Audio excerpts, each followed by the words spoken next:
I've always loved to cook. I'm not a chef by any manner of means, but I think sharing something with others and being able to cook and satisfy people, and it's usually under really great opportunities to visit and to share. So I knew that I liked that. I got a degree in dietetics and management, and I worked in a hospital while I was in high school and through college, and decided that I really liked the management end a little bit better. And I liked being around professionals, and so I saw that as a great opportunity to share my love for food and still be a part of satisfying people in a different way, but by helping them enjoy their time with us in the midst of their workday. I've been in management since the day I graduated from college, and I had the opportunity to work the majority of my time for a contract company. And in that, we were contracted by either healthcare or corporate services to manage their food service operation. And my career was always in management. From my first job with the company, actually, I took a job just as a salad maker with a college degree because I knew it was the company I wanted to work for.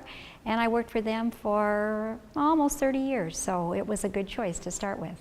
I had some wonderful mentors in my life. One that I think about the most was actually someone that was from our church. She was in charge of our education department at our church, and she was one that always taught me that it was about people, that you need to make sure that if you're going to be in a management role, that you take care of your people, that first thing you do is learn their names. You learn a little bit about them. You don't get necessarily best friends, but you understand why they are a part of your team and how they can be effective as a part of your team. And she was someone that I could always, because in management you can't always talk to your employees, so you have to find someone else that you can discuss things with, and she was always that person for me. While I was still working full-time, I was part of adjunct for almost 10 years. And because I knew there were people that were training here at the Metropolitan Community College in culinary arts, and I wanted to be connected to them and let them know about who we were and the company that I worked for, and I wanted to understand about new talent that was coming up and what they were learning so that I could be a part of that. So I did that for about 10 years, and in that time there were some personal changes in my life. My mother became ill, and I decided that I didn't want to travel anymore. I was on the road a lot, and so I decided that it was time for me to look at something else. And for a while, I did event planning and concierge services with another another member of adjunct here. And that was a lot of fun. And then a full-time position came open here, the first full-time hospitality management instructor. I was lucky enough to post and be accepted, and I love it. It's a lot of fun. We all know how we like to be treated. So I think that I try to tell students that put yourself in the role of the people that we're serving, understand their circumstances. When I was in healthcare, the meal that they ate was the one thing they had control over. I mean, everybody knows what they like to eat, but they might not have had control over things that were happening in the hospital around them. So if I could just help them or their family just for a moment think about something really happy and that made them feel good, then that was what my goal was. And I just always told the team that I worked with that was what their job was. Same thing happened in corporate America. There's a lot of stresses out there in work every day.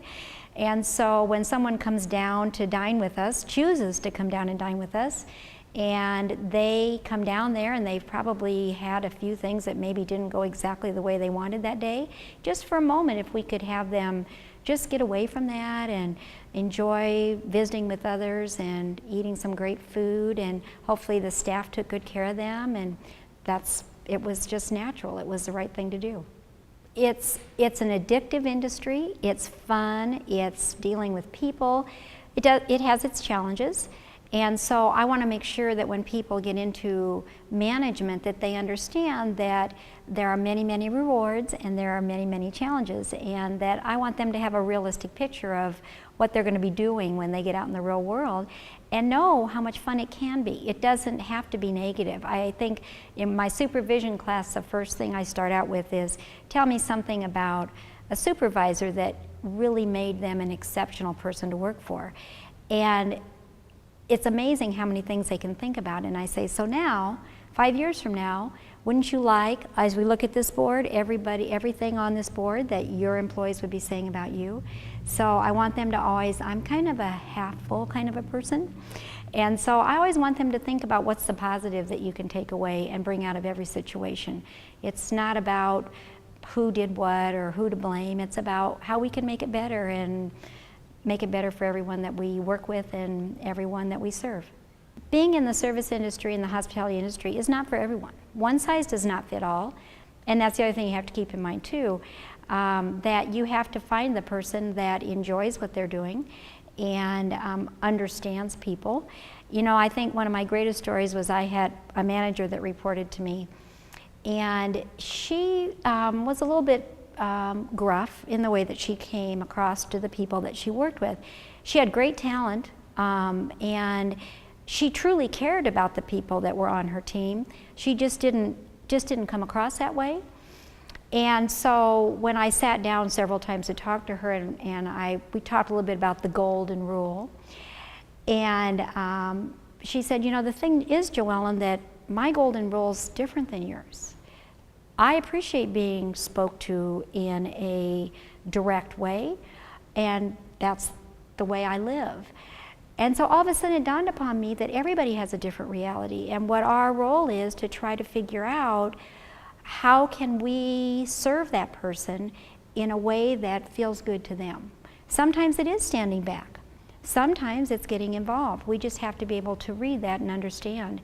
And you know, once again, I think that in management you have to understand it's not about you. It's how you can bring that team together to perform and feel good about what they did, want to do it every day. There's a lot of fun things in the front of the house. You know, I also teach event planning, and I was very involved in some really exciting events in my career, both in the corporate world and when I had an opportunity to plan events like weddings. It's a great celebration and joyous time, and it's exciting and takes a lot of initiative and also creativity. So I think it's a lot of fun being in the front of the house. After all, the people in the back of the house don't really get that customer feedback. So it's up to us in the front of the house to make sure that it gets back there to them and that how they're appreciated, and so I think it's a lot more fun to be in the front. I'm Joellen Zook, and I'm part of the Institute for Culinary Arts, Hospitality and Restaurant Leadership. And I am a full-time faculty, and I teach classes that students sometimes don't think that that's why they came here. It's about people and about money. And we have to learn how to manage those aspects of our business, and that was what I did in my career, and that's why I'm here.